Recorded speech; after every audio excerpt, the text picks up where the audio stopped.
All still getting there. I can see one, two, the Jeep one for the last well. She'll put it down, but pick it up.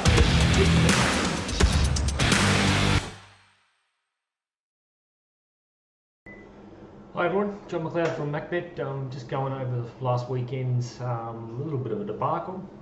We did our money. A couple of races there. The pace was come out of the races and just completely threw us on the wrong side or the wrong horses, sort of thing. So I'll talk about that as we go through. And show you how much of a difference it made to some of our prices. Track played on pace like we were suggesting. You can see our bias down here. There was going to be no advantage. It was all going to be pace related on how the track was going to play. And that's exactly how it played. This first race we didn't do much at all. We just spent very little on the trifectas and first fours. I think we got away with winning something.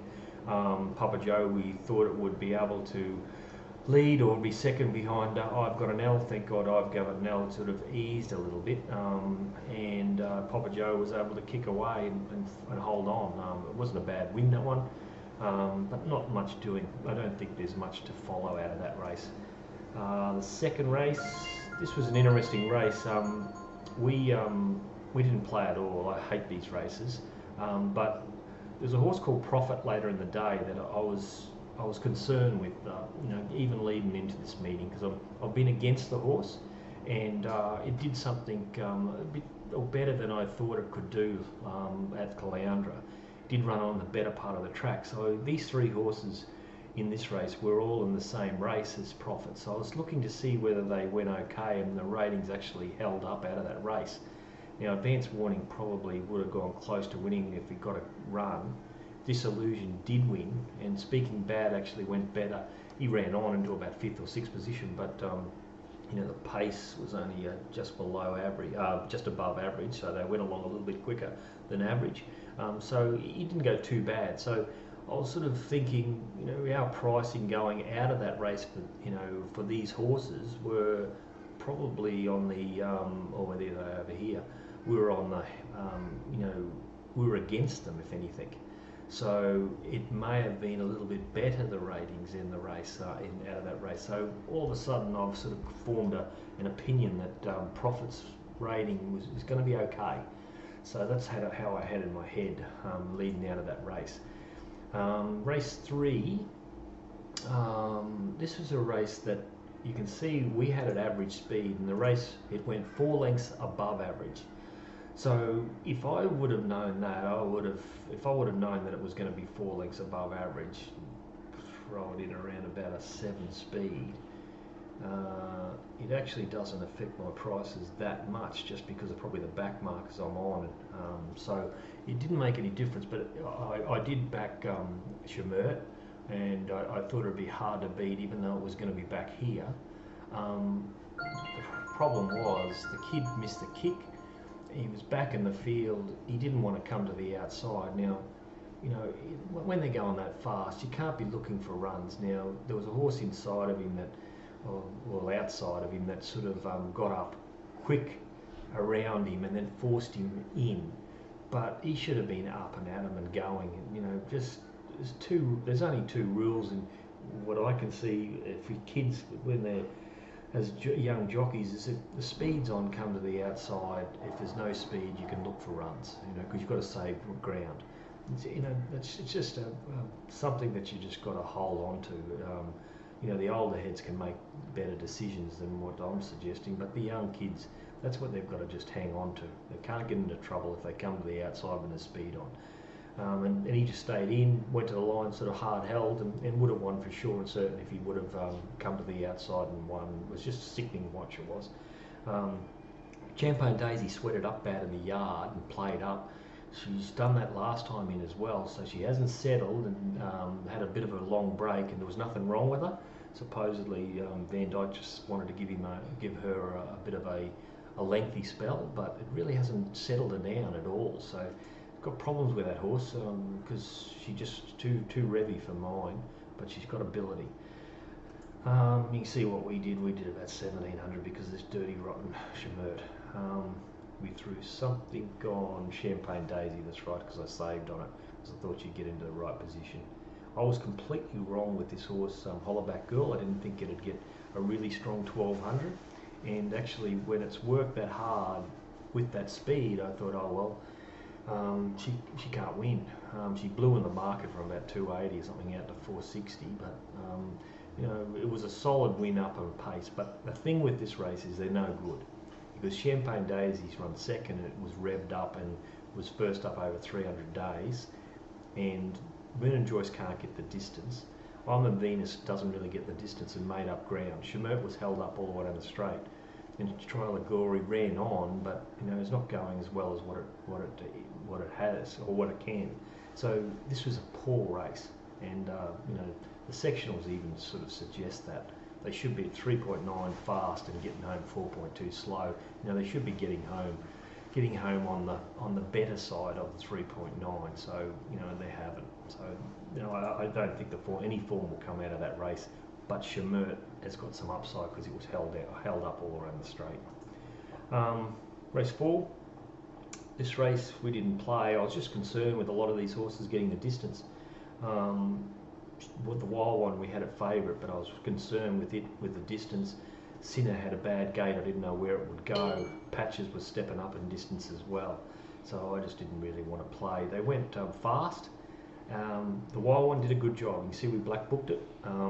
It worked early and it booted, and it just got run down. Now it was just because of it having to work through that first sectional that it did get run down. Third up next time in, maybe 1100, I'd be a lot keener. 1200, I've still got that little worry, but you know, to 1100 metres, I think it'll be very hard to beat next time. The next race, well, this race, I like Bowl Warrior, but I wanted to save, and we did this on the audio on Red Chase and Enterprise Prince, or do something along those lines. Now, I was really worried about Bowl Warrior being maybe a Gold Coast horse, because the last time he was here, they put some money on him and he just plugged down the straight. Then he went back to the Gold Coast, worked through hard sectionals and kept on coming. You know, so it's either he really likes a little bit of sting out of the track, or you know, home track advantage, and that's how he performs. And he just went no good. You see what we did. I threw something on him around the 350. I threw something on both these horses, and we got away with 800 on the race. So we're just losing at the moment. But Black Book Red Chase, very good win. Sectionals, you know, went a little bit faster. You know, just average. Or par, and they really hit the line, and it did. It charged the line. This horse is a different horse since they took the blinkers off it, which was surprising. I thought the blinkers would have made a little bit of a difference with this one, getting it up closer to the lead, but it's able to hold a position without them and finishing the races off. This next race, we won something on this race because it got a kiss. That's actually wrong. It was a bit more than that.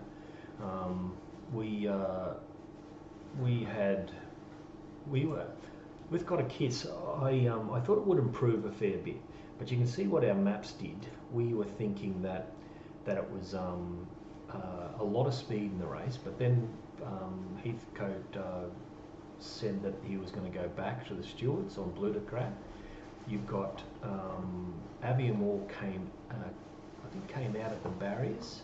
Yeah, it did. Goldsborough, they said that they were going to take a sit on the thing. So all of a sudden, a lot of these jockeys in this race were thinking, oh, you know, like Kavak and maybe Sweet Rhapsody maybe, and all these horses were thinking, oh, I just want to take a sit behind the speed. So the speed, I thought, is it possible, even though it looks like there's 100-mile-an-hour speed here, is it possible they all sort of start second-guessing themselves? And that's what happened. They actually went slower. They went one length slower than average up front. So they worked a little bit early, but then they slowed right up from around about the 1,000 to the 600. So it was a really good job by Got a Kiss to actually get up and win. And it was a good ride by Thornton as well, because she closed on the corner and got up close enough. And but they were sprinting really hard, and she was able to get them down. So we black booked it, Goldsborough did its normal thing, you know, just going well. The horse, it's only a maiden, it's only second start in the race, and it's fighting on. It just got a little bit tired the last little bit. Next race, this is Profit. So that's the price we had Profit. Now, as I said, I was concerned about Profit because I've been against it. It's just going on one run really that I'm putting all my eggs in one basket. Now, it was heavily backed. It was about 350 in the morning. They might even bet 360 in the morning. And I bet pretty much. I had some sort of bet earlier, and then I put more on later in the morning, just after the second race, just because of what I saw in that early race with the form. But the problem with this race is that they went out 5 lengths below average. So nothing could run on, and it was just a sprint home. So horses like Supergiant, who led, and Girl got up on the inside of this horse and was in third in the fence there. They just sprinted home, and nothing back in the field could win. Even Ballistic Boy went forward a little bit, which is strange because the only way he can win is when he rides him a little bit quiet. So it was just a sprint home. It was just a nothing race. It's just the format of this race is just forget about it really, because all these horses like Smart Meteor and Miss Penfold and Celamade and even Profit to a certain degree, that they look like they've gone bad, but they haven't, because it's just been a sprint. So it's a race to sort of half forget this one. This next race, this is an interesting race. I thought I put it in as an average speed, which I thought it might have been, just because I thought Tambo's Mate will kick up. But what happened, Deep Image gave up and let Tambo's Mate go around, and all of a sudden they slowed down. They went 6 lengths below average and then sprinted home. So horses like, you can see here,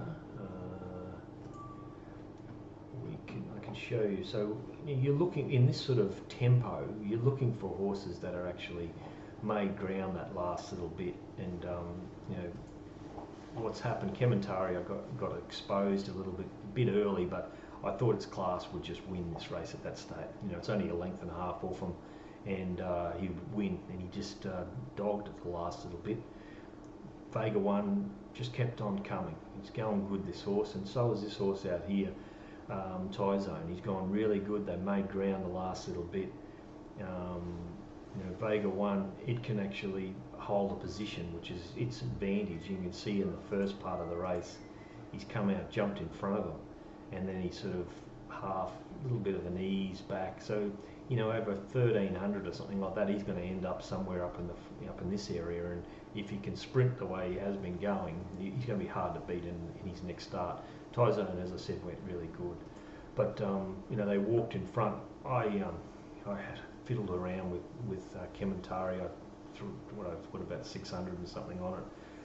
Most of it was in the run, just because of where it got to, sort of thing. So I lost the plot here because I just didn't believe these type of races. Last winter I was having a lot of trouble with, so I've spent a lot of time trying to fix up what we are having problems with. So I was a bit worried about our pricing, and that's why I've stuffed up here, because it was sort of saying, we had Tambo's $8 and it was telling us to throw something on it, and Deep Image, even it was telling us to throw something on it. Tyzone was throwing it. It's gone good. Everyone first and second, and Kementari were around the mark. Outback Barbie, I was against it at every possible in the run, and I just thought it was under the odds. So the pricing of here actually worked out really good. Even Vega 1, we were against it, but it was mainly because of the map and where it was going to get back in the field. So I was against it, but I was happy with the prices, but I just stuffed up. Last race, coming to this one, I'm under pressure because I've gone through Profit, and I'm worried why it went no good. I actually didn't go back and check the sectionals of that race, which would have made me a bit more confident about what I was doing. I didn't do it. I sort of got lazy, and then I come into this one and saying to me back a couple of these horses, rough ones, and I didn't do it, and I threw something on Kementari just because I had in the mind that it was the best horse. So I've lost the plot there. I've come into here and I'm thinking, okay, Tokariki Lad's coming out of profit, his race. Now, profit's gone no good, so I think I've gone back to the other way. Profit, that was a fluke of nature, that race the other day, and it was just something's wrong with the race. So I've sort of taken something off Tokariki Lad, and it's forced me onto Canapes a little bit. So I finished up throwing 600 on Canapes, and I threw something on Ringy Spring, and I've backed Red Steiner at the good odds. It was about $16 on Betfair, or $17. So it completely changed the way I went about that race, and just because of profits, and I didn't check the sectionals to see why it went so bad. And if I would have left it on, I was tipping it early. You know, it got into 377, and I think it was about $5 at one stage in the morning. So it just stuffed me up completely, and I was on Canapes, you know, and it's gone terrible. Tokariki Lad's fell in. Red Steen has gone really good, or ran on quite good, and just missed. The Ringy Springs, if it had one more run under its belt, it would have won. So it was just one of those races. I completely lost the plot again. Just trying to work out what about Profits Race. Profits Race completely stuffed me the whole day. So we finished up doing our cash, and I think so did everyone else. Yesterday at Toowoomba we got away with something. We won something there. It was about 11 races. I think it was just a big meeting, and hard to get through. There was a lot of scratchings, and we just had to do all the scratchings just because we don't know which ones are going to be scratching. So it took a long time, and thank God we got away with something. Happy Mother's Day for everyone. Have all the mothers out there for you yesterday as well. Anyway, that's the end of my little rant. I've had a couple of little goes at jockeys, and a big go at myself for losing the plot. And you just got to stay on track during the day. I went to water after profits. I had in my mind all the way through, am I for profits or against it? And I didn't really know. I was leaning one way and I leant the wrong way, and it stuffed me with profits, and then it stuffed me with the last race. So you can see how you just got to stay on track and keep thinking and keep working on the way through, or else it'll come back and bite you. All right, thanks guys. That's the end of my little go here. Cheers. See ya.